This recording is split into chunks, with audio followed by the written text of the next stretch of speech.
মুসলমানের সন্তান আজ মেসিকে ভালোবাসে, মুসলমানের সন্তান আজ নেইমারকে ভালোবাসে, মুসলমানের সন্তান আজ আর্জেন্টিনার ভালোবাসে, মুসলমানের সন্তান আজ ব্রাজিলকে ভালোবাসে।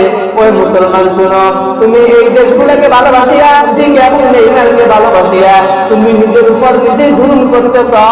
সূরা বাকারা 165 নম্বর আয়াত। ومن الناس من يتخذ من دون الله أندادا يحبونهم كحب الله والذين آمنوا أشد حبا لله।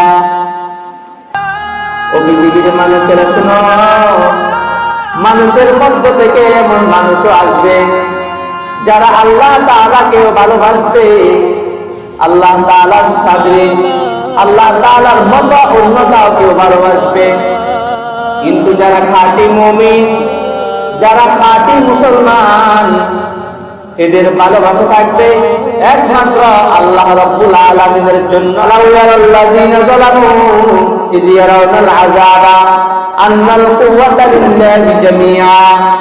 কিন্তু এমন মানুষ থাকবে যারা আল্লাহকে ভালোবাসবে, আল্লাহর সাথে অন্যদেরকেও ভালোবাসবে, ভালোবাসিয়া তারা নিজেদের উপর জুলুম করবে। মনে রাখিও, আন্নাল কুওয়াতা লিল্লাহি জামিআ, আল্লাহ তাআলার শক্তি সবচেয়ে বড় শক্তি, এই প্রভু সব শক্তির অধিকারী। ওয়া আন্নাল্লাহা শাদীদুল আযাব, মনে রেখো আল্লাহ পাক রব্বুল আলামিন তোমাকে শাস্তি দেওয়ার ব্যাপারে সবচেয়ে কঠোর, আল্লাহ তাআলার শাস্তি সবচেয়ে কঠিন।